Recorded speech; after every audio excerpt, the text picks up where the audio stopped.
Yeah, hey everyone, Brian with you from TheGameCommon. We're back doing our AI-only championship series here in Civilization 6. We are on the second chance round, which you guys, the first episode came out and had a lot better titles than me, but I already started calling them the second chance round, so for now we're just going to do it. Also, it's just kind of funny calling it the second chance round, but, you know, obviously last chance or third chance or, you know, there's a lot more things that make a lot more sense, but whatever. Anyways, we got the same six. We're going to see what score they end up popping out, which I didn't even write down the score the last time, but Hammurabi ended up winning with Wilhelmina in second, right? And if I remember correctly, it was Congo and Alexander that were at the bottom. But anyways, I put these guys slightly in a different order just in case that has any like bearing on their start. We decided to go with shuffle map, so hopefully we just don't get any lag. We might just go with that from here on out. We'll see. And then game mode, same. Everything else is the same. So let's go ahead and launch in. I guess we'll be back here in 1 second when we're done loading in. All right, guys, we actually got a map. We're already a few turns in, but that's because like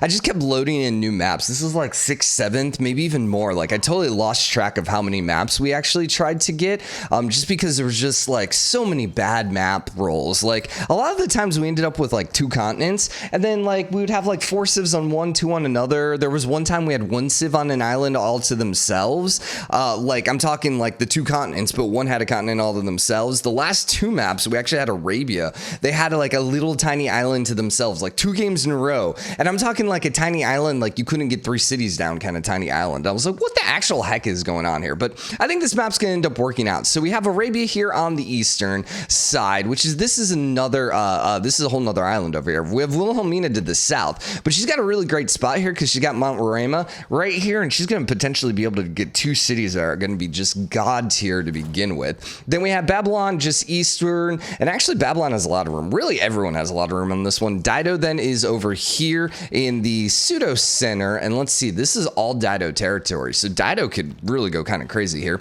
Congo is directly west of her with Alexander then to the north. So Alexander and Congo are near each other again, but I don't think they're going to necessarily be at war to begin with. It looks like Dido actually declared war here on Congo, which let's see, because Alexander and Congo are at the bottom, so Congo kind of needs to not lose this. They need, I mean, they got a lot of space here, so it's not gonna be end of the world, especially if they come settled this way, but it is probably a little unfortunate. He went 1 on each side, so nah, it's okay, but yeah, he's got to be careful not to lose this. Did I see a heavy chariot, or sorry, a chariot? I thought I saw a chariot somewhere. I do not see a chariot right there. Wait, where? Oh, she's building one, or he's building one. Yeah, popping out a couple chariots here, he's going to be perfectly safe. Now, Sir Dido, she's settling all on the coast. Congratulations, actually making some smart plays. I suppose that works. 1, 2. Yeah, I guess that's not a bad spot. Yeah, and then you could potentially do some canals through here. Okay, I'm fine with that. At first, I really wanted to see the city like here, but actually, I think this is going to be okay. The thing is, your city center is, it's okay. I hate building the holy site there. I mean, I understand why, because it's a great place for a holy site. Well, I mean, not as good as some of the other places, but still, I hate the holy site right there. All right, how's the war ending up going? It's still fine. Also, it was mentioned to me and noted that, you know, last game I was like, and Arabia doesn't have a religion, and then I literally read off Arabia's name in the religion tab, which was kind of funny. So we got to note that Arabia doesn't necessarily have to only get the religion at the end. They can actually get it, you know, themselves, which, hey, Brian. It's okay. So we got some random barbarians here that stole a builder, probably from Congo, which, run, little buddy, run. I wonder if, nope, she's going to actually go hunt him down. She's still putting a lot of pressure. I don't think she's going to be able to get it. Now with all these chariots here, I mean, these chariots are kind of crazy. We also have barbarian horsemen incoming. I think that was a 20 strength horseman though, and there's still the camp down here. So the camp must have spotted someone, and then that's why it was popping them out. But yeah, it looks like he's going to survive. Barely, but he's going to survive. Now what's going to be interesting here is Alexander going to maybe hop in on this? Because I'm sure both of these sides are probably pretty weak when it comes to military. We're looking for score here. So Dido's at 306. Okay. And then Congo's at 167.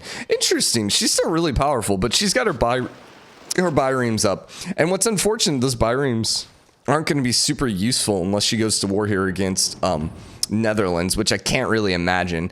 They would be great for taking over Taruga, but she can't even get out unless she allies Taruga, or suzerains Taruga. So she's kind of stuck in there right now. Which, well, she's gonna have this, and she can settle all of this, like anywhere on this continent, man. Like, basically, as long as she doesn't go up near Alexander, she's perfectly fine here with full loyalty. Put a city like right there, and then that. I mean, honestly, if I was her, that would probably be my plan. I would probably try putting a city there. That would be if I knew the entire map. Obviously, she doesn't know the entire map. I wouldn't know the entire map. But if I knew the entire map, I would throw a city right there. That would be my location. Okay, so she's still trying, man. She's still trying. You got to give her credit here, dude. She's working hard at that. But Alexander's starting to get closer and closer and closer. So, yeah, that's getting a little intimidating here. How's the early science? Pretty standard. Same thing with culture. No one's really running away with anything at this point. Saladin has got a really nice little spot up here. Although I will say Wilhelmina is going straight north. So let's see, 2, 4, 5, and he's not settling south at all. So that means she's going to pretty much take all this, and so that means he's going to basically be kind of stuck in this upper portion, which isn't the worst thing in the world for really either of them. Because if he gets a dark age, you know, he's going to have a lot of his cities putting pressure on it, and if she gets a dark age, she's not going to have a lot of cities putting pressure on it. But I don't think it's going to be one of those situations where I don't think she's going to see necessarily a bunch of cities flip, just because it's nice and long. I think she'll be fairly immune to it.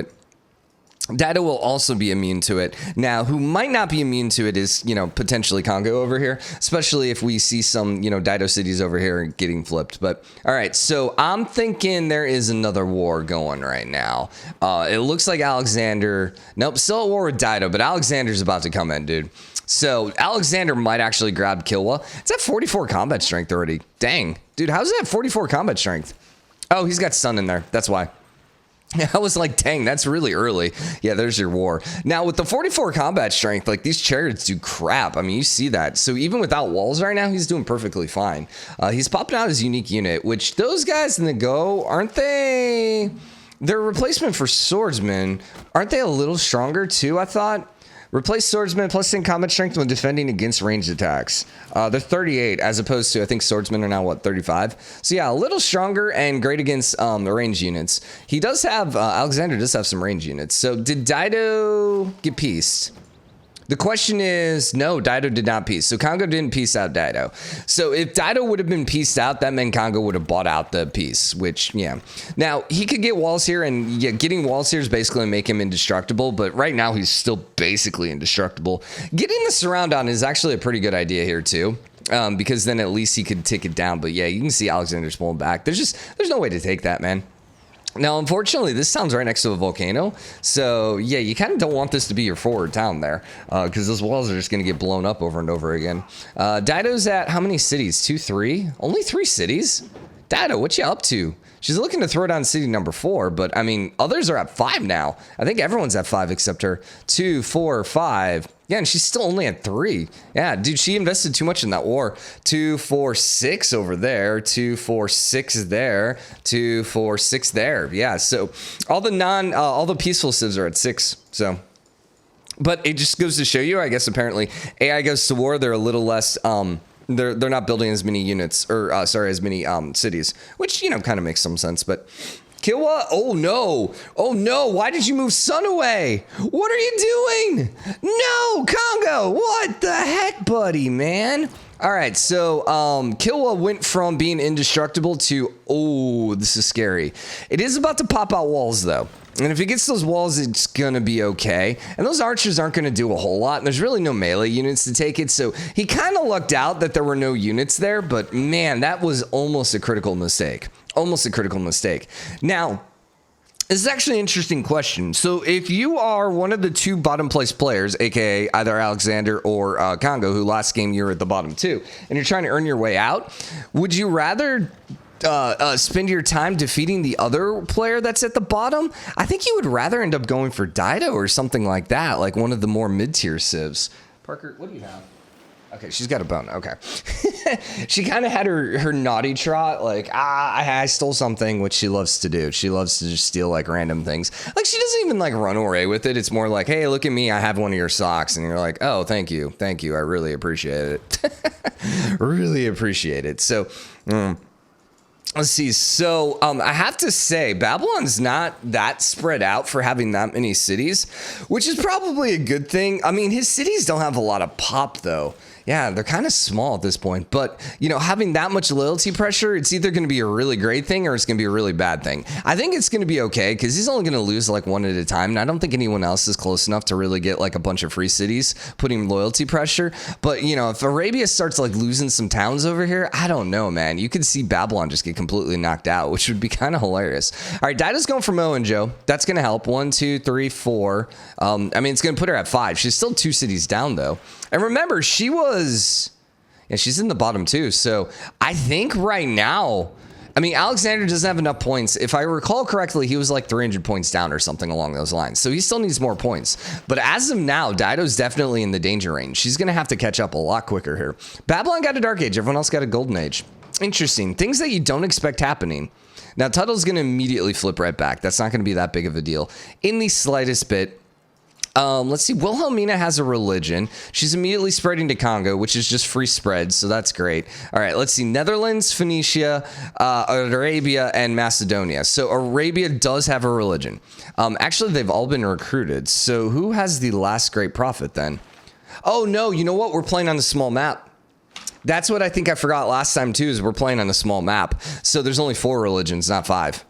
Yeah, okay. Because last time I think I saw 3 religions, which meant Arabia had to have had a religion at that point because he would have, if there was 3 other players that had a religion, Arabia would have had a great prophet. So even if he didn't have a religion, he had a religion. We had Matterhorn in this game too. Dude, we had Matterhorn and we had Mount Rainma.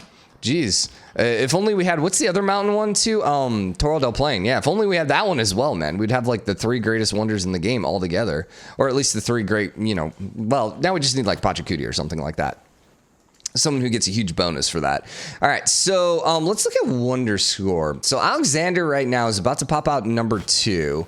So that's going to give him 30 on the wonder score. Let's see. Saladin's at 60. That's crazy, dude. 30 for Hammurabi. So interesting. Hammurabi had 2 and still ended up in a dark age. That's a little confusing to me.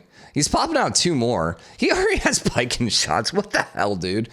It's not even turn 100. It's not even turn 100 and he's already freaking rolling around with Renaissance era units. Like, what the heck? I know he's BS. I know. Okay, yeah, it's Renaissance. Yeah, it's late Renaissance units. My God, dude. The thing is, though, he might still be missing some of these earlier techs. It's just he got metal casing because he owned 2 crossbow. And owning 2 crossbow, like, that one's owning 3 archers. So, like, it's actually really easy to, like, ninja out pike and shots. Actually, it really is.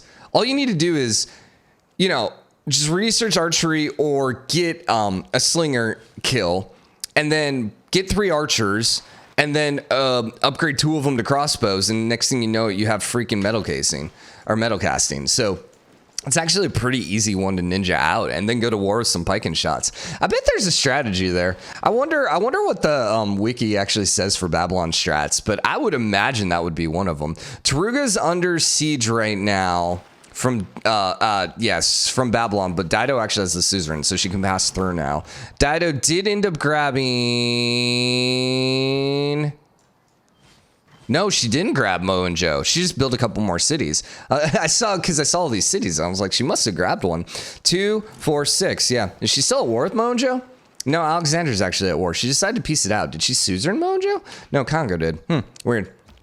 How goes the war over here? Are you still at war with someone? You are not, and you're still at war with Alexander, but, with the walls there, it's basically like, nothing's going to happen. Now, he also has crossbows now, too, which is the great equalizer, which means he's going to be defending, but Alexander's a little on the weak side, so Alexander could find himself in some pressure here. Alexander's got a ton of room, but Congo's got a lot of room as well, so both of them, have a decent chance to catch back up. Honestly, who's maybe the most screwed in this game? I don't know. I don't know. Everyone's got a decent amount of room. Maybe Babylon. I think Babylon might be the only... if you had probably the worst spot, maybe it's Babylon here, just because, I just feel like he might be screwed eventually by Dark Ages from Arabia. That's, the only thing I could think of. He's still going for Taruga. He's not really doing enough damage, though. Although the trebuchet, if it actually shoots. Here's the question. Do we actually ever see the AI use the trebuchet to shoot? I see the AI building trebuchets all the time, but I'm trying to know, have I actually ever seen a trebuchet shoot the walls? Okay, there you go. It does happen. There's just a lot of times you see the trebuchet just sit there in range and just get whacked a couple times. Oh, no. Stay on that coast. Dido. Do not do that, Dido. Unless you're going up to this coast. Do not settle in the middle here or on the river. Oh, man. Now, Taruga Falling is going to make things a little interesting here. I wonder, here's the other thing. So 95% sure AI don't necessarily settle cities generally based on loyalty pressure. Like, so for example, if, there's a lot of loyalty pressure in this area, she probably won't settle there. But would she then settle... I hate you, Dido. Would she settle on the coast because it would have no loyalty pressure? Would she be more likely to do that? I don't actually know. And I'm trying to remember, too. It's been a long time since I played Dido. I think if you try settling, I think it actually shows you, like, on the coast as you're playing as her, like 0, right? If it's on the same continent. I think so.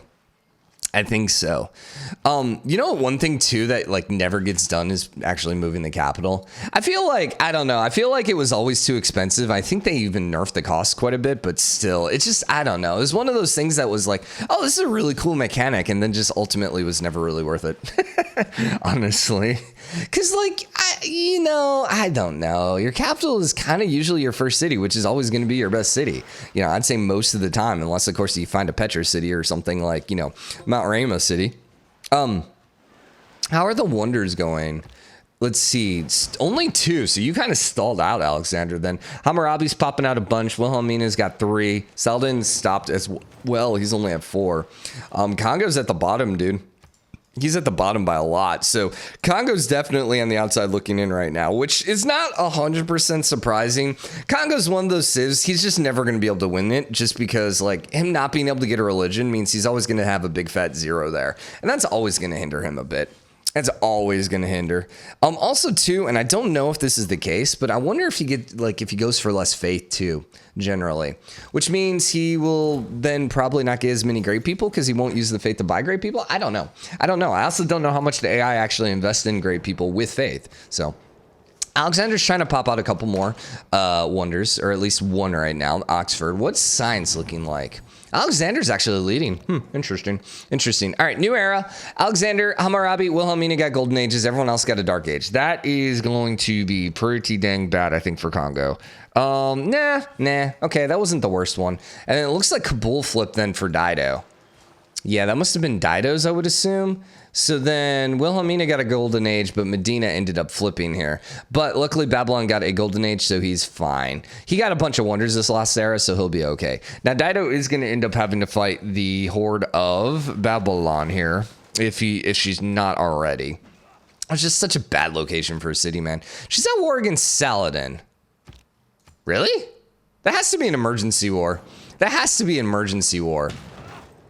For, no, she never took it over.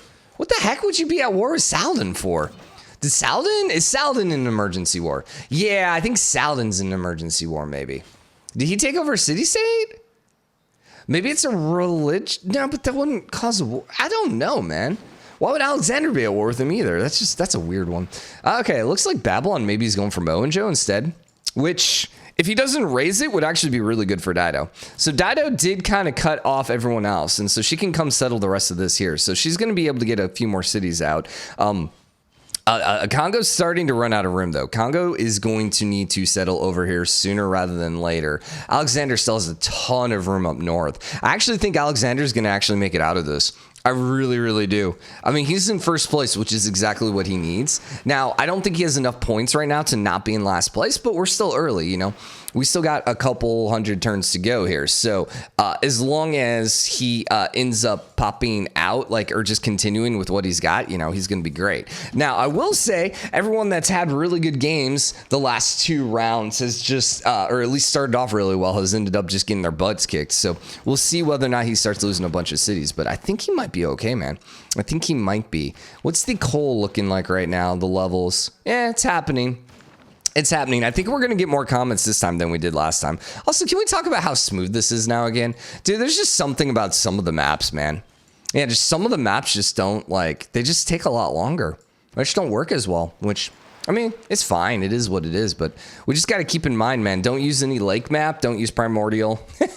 Basically, just you make sure you use maps that have ocean tiles. So I think there's just a lot less going on, which I think is it. Or, hey, you know what? If they actually want to stop with the chip shortage, so, normal people can actually buy new graphics cards and processors and stuff like that, I wouldn't complain either. Although, once again, I don't know how much that would help. But maybe. Because I know my system's not bottlenecking. I mean, I'm at 10% on the CPU. Come on.